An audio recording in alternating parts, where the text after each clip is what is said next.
When is the last time that you read a document that you agreed with completely, like every single sentence, and yet you walked away feeling vaguely annoyed?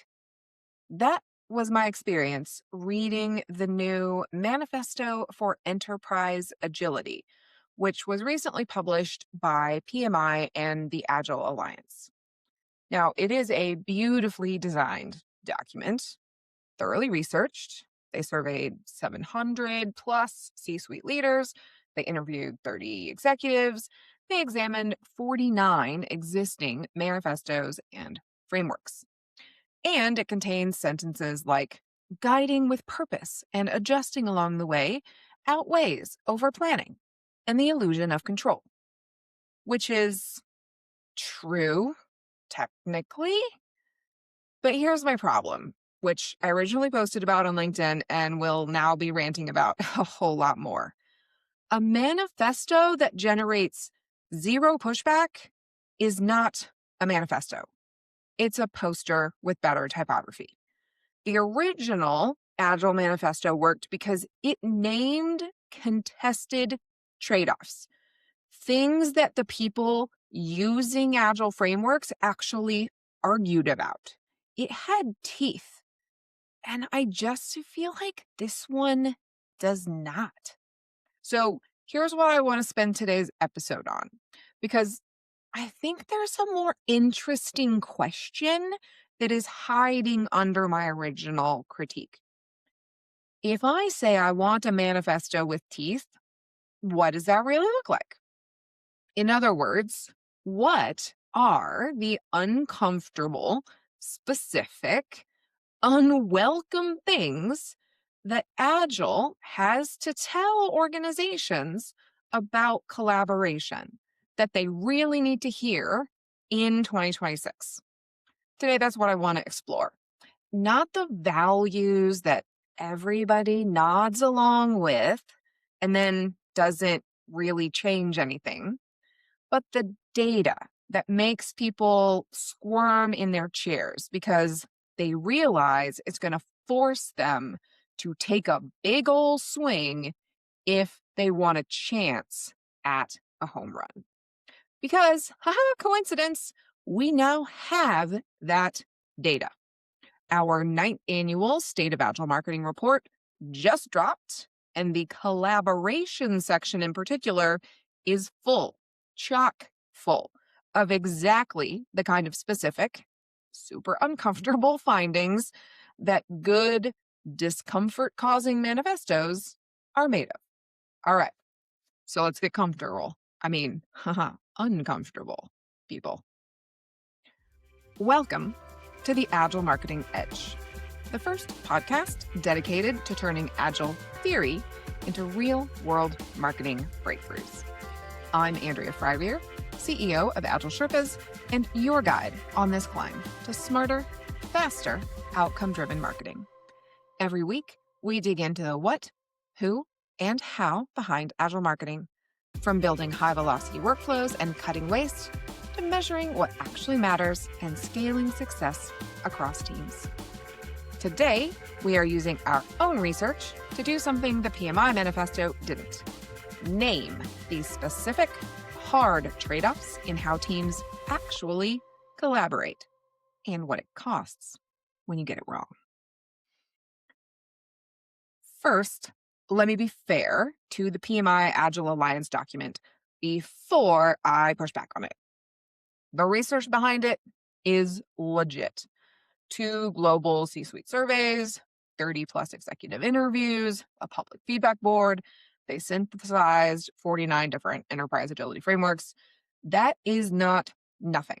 And the 4 values that they land on: clear purpose through adaptive plans, shared enterprise outcomes over functional optimization, continuous reinvention over preservation, human centricity amidst change. These values, they're not wrong. But here's the thing about values like these. Nobody is arguing for the opposite of those things.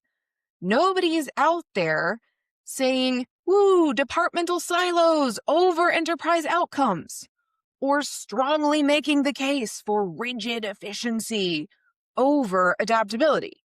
So when you write a manifesto around things that are technically true, but practically uncontested, all you've really done is document consensus. And consensus, in my experience, does not change behavior. And that's what we need is behavior change. And it certainly does not feel like a manifesto. I mean, the document does have also 9 principles.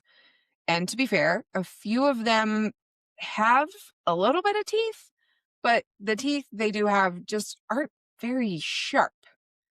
Like the phrase govern with clear guardrails, not gatekeepers. That's kind of specific, but most people would say they do that now. I'm pretty sure that all the people who would get labeled as gatekeepers by somebody else would adamantly deny that they themselves engage in gatekeeping behavior. So, how are you going to get them to not gatekeep if they don't think they do it right now? And then we have the phrase fund purpose and intent, not execution activity.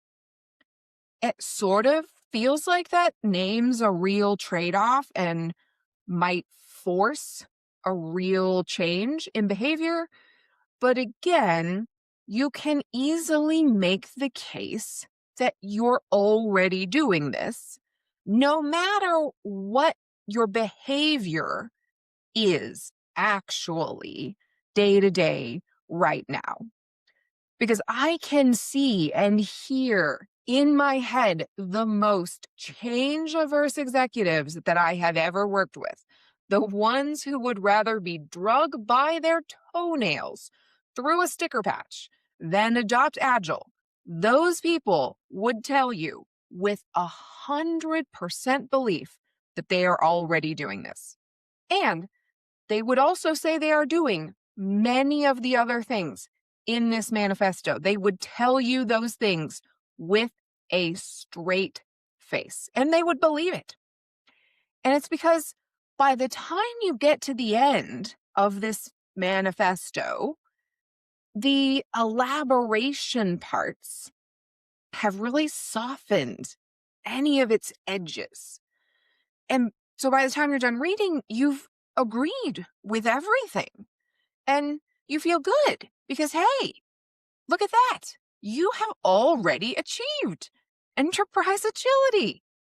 But then you also feel kind of bad because apparently you have achieved enterprise agility and things are still not working. So apparently, Agile isn't the answer and doesn't help. And I feel like this is one of the reasons that people conclude that Agile is dead, or it doesn't work, or provides no ROI, or whatever other nonsense you may hear. And it's why documents like this tend to give me hives and make me all twitchy.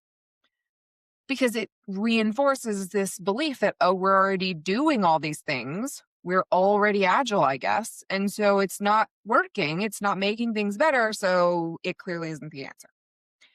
And honestly, this is why we do our State of Agile Marketing report. We don't just say, hey, collaboration is important. You should do it. We really dig in and ask who is being successful at collaboration, who is not, and the important part, who thinks they're doing it well when they're probably not, and what does that look like? And this last part is where maybe is a little bit uncomfortable. I think that is what a manifesto should do, is point out the difference between good and bad, and how do you bridge that gap and call people to action to jump over that gap if they really want to be able to say that they are being and doing Agile. They want the label, they've got to do the things.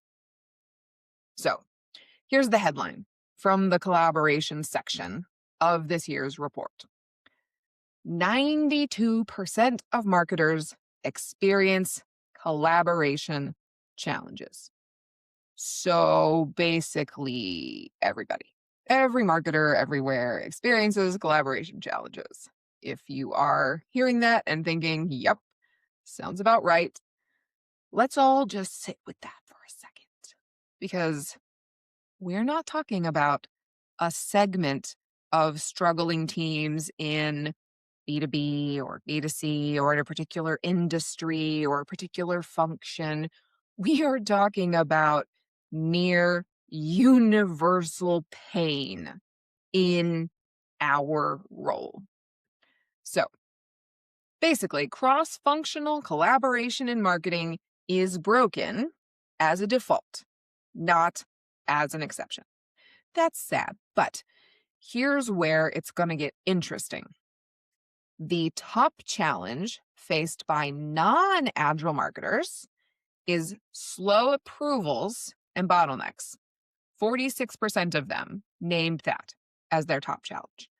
For Agile marketers, only 32% named slow approvals and bottlenecks as their top challenge.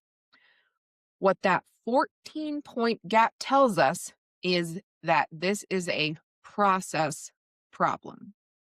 Slow approvals are fundamentally a structural friction issue. You do not have the right workflows, the right decision rights, the right visibility into where things are stuck. And Agile solves that. Not perfectly, but measurably, demonstrably solves that. But here's the thing about Agile marketers' top challenge, because it wasn't the same as non-Agile marketers. The top challenge that we heard from our Agile marketing respondents was capacity mismatches. 40% of Agile marketers said capacity mismatch was their top challenge, which means their team has solved the process problem. They are moving fast, iterating, delivering, and now their biggest obstacle is legal, IT, sales, product. The departments that they depend on and collaborate with are not keeping in sync with them. They are not built the same way. So if it was me trying to write a manifesto with teeth, I would say this out loud in like bold type with lots of underlining and arrows pointing at it. Solving the process problem inside your team creates a new coordination problem with every team around you. If we're really talking about enterprise agility, like big, giant flashing lights around this, we cannot optimize at the team level. Is a ridiculous thing to do. Agile adoption at the team level without any movement at the organizational level creates a capacity and speed mismatch that eventually just becomes demoralizing. Your team is ready, nobody else is. That is not a motivation problem. It is a structural one. And can we pause for a second and just be like, it's 2026, y'all. How many years ago did the OG manifesto come out? Like a long time ago. We're talking in decades now, and this is still an issue. We still have capacity mismatches at the team level. The PMI manifesto, the new one, talks about shared enterprise outcomes over functional optimization. We need that, but we haven't even got team level stuff right. We are still having team to team mismatch. We have to get this stuff right before we can even think about enterprise level optimization. So if we want shared enterprise outcomes over functional optimization, that kind of great value, true value, there's a lot of work ahead. And so what does this mean in practice? It means that a department's functional agile transformation, whether it's marketing or somebody else's department, it's going to fail Agile is going to fail at the department level. It's going to fail to reach its potential until the departments that are around you, those that you collaborate with, change too. That is the uncomfortable version of that value that we see in the PMI manifesto, and our data backs that up. So for orgs who have left functions like marketing out of their Agile transformation, y'all are in for a world of hurt, because you cannot go faster than your slowest component. And everybody's going to get slowed down when you are leaving people out of the Agile transformation. It's time to say the hard things out loud. The next quiet thing that we need to say out loud is that the perception gap is doing a lot of damage to teams. And this is a finding that I kept coming back to in the report because I feel like it was not obvious, but really, really important. Because here's how it goes. We asked marketers in our report, how effectively does your team work with other departments? Non-Agile marketers, 74% of them said very or mostly effective. So three quarters. Agile marketers, 85% said very or mostly effectively. At first glance, an 11-point gap, maybe not that dramatic. You might read it as, non-Agile teams, they're doing okay, and Agile teams are doing a bit better. But here's why I think that reading is wrong, and why other parts of the report say so explicitly. Non-Agile marketers are almost certainly overestimating how well they collaborate. And now here in this report, we did not survey other departments. We didn't ask legal or product or sales what they actually think about working with their marketing teams, but I got strong reasons to believe that these self-assessments might be off. Now, here's the evidence. We asked a separate but related question. How reliable would other departments say marketing is when working toward shared goals? Agile marketers, 80% would be extremely or very reliable. Non-Agile marketers said others would say they are extremely or very reliable only 66% of the time. That's a 14-point gap in perceived reliability. And that's marketers estimating how others see them, not self-rating their own work. So when you ask marketers to take that outside view, the gap widens significantly. Then we layer in other data points. 89% of Agile marketers say Agile helped them respond more quickly to requests from other departments. 83% say Agile increased internal stakeholders' trust in their team's predictability. Those are outcomes generated by a specific set of Agile practices. Things like visible workflows, regular delivery cadences, transparent prioritization. Non-Agile teams just don't have those structural trust builders. So they might think they're collaborating well, especially if they've never experienced Agile ways of working and they don't know what they're missing. They just don't have a better point of reference to realize how untrustworthy they actually are in the eyes of their partners. But their partners may tell a different story. And when we work with private clients, we survey those partner stakeholders. And I can tell you, those stakeholders always tell a different story. Their survey results are wildly different when the marketers are not using Agile yet. This is a manifesto-worthy finding. Not collaboration is important, but your team may be significantly overestimating how collaborative you actually are.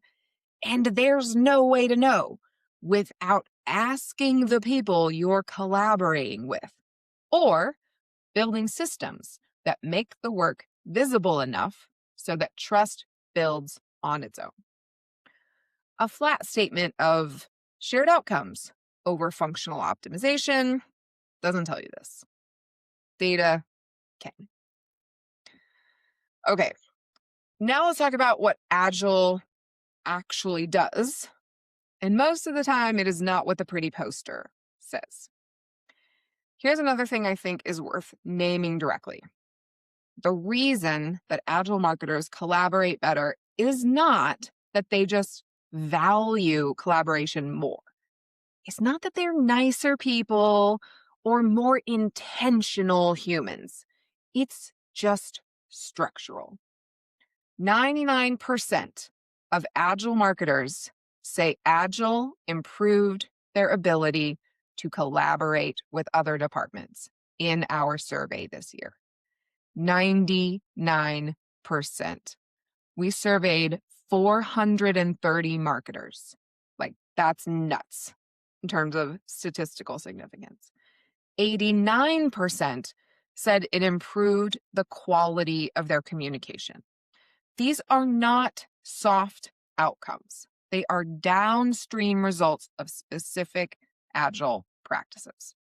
When you make work visible, when you hold regular reviews, when you clearly define what done looks like before you start the work, when you have a backlog that stakeholders can see and influence, trust is a byproduct of that system, not a value on the wall that you have to remember to act on. This is the part of the conversation that fluffy manifestos consistently skip. They name the values, they describe the principles, but they don't explain the mechanism.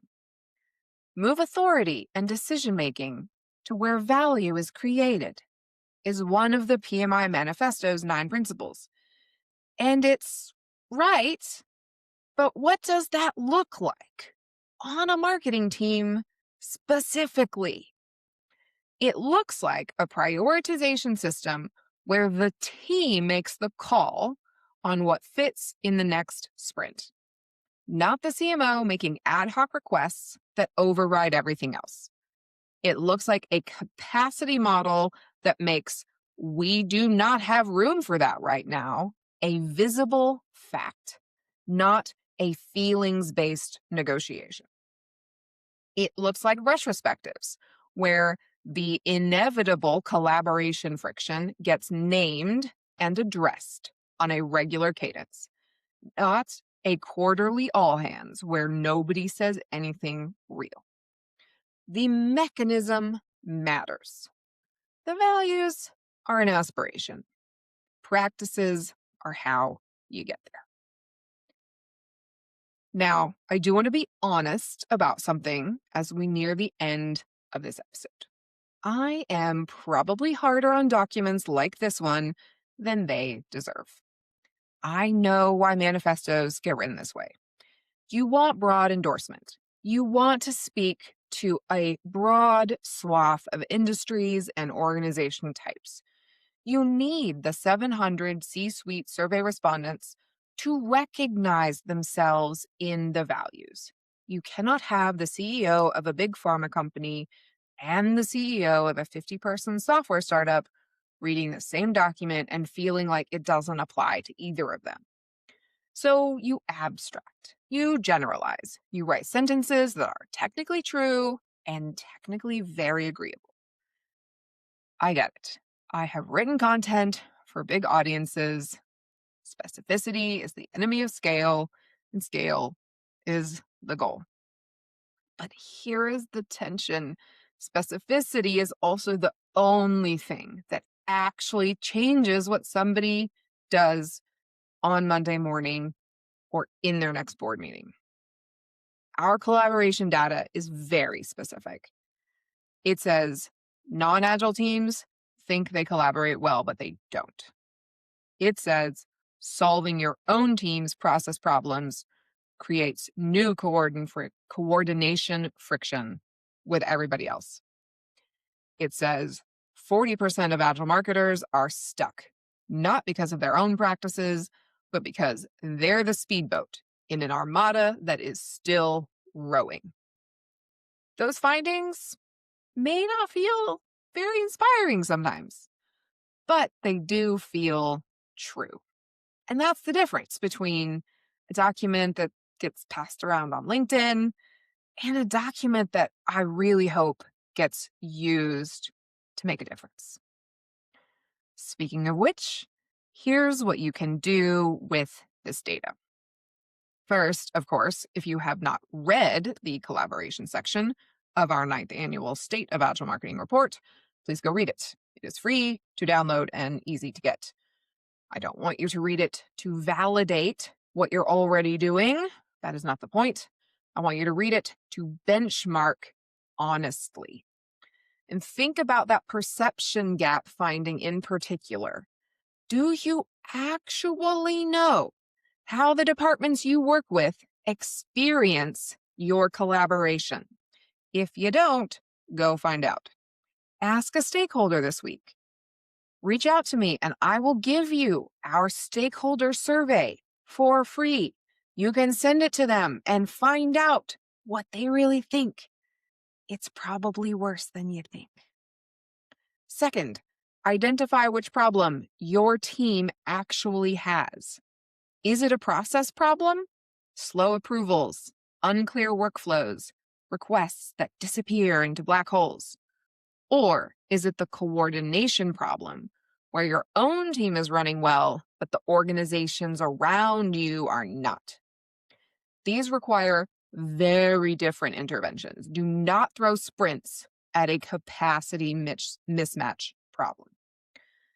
Third, and I'm sorry to say this is the harder one, if you're not Agile yet or you're early in your adoption, you got to ask yourself, does my team have any structural trust builders in place?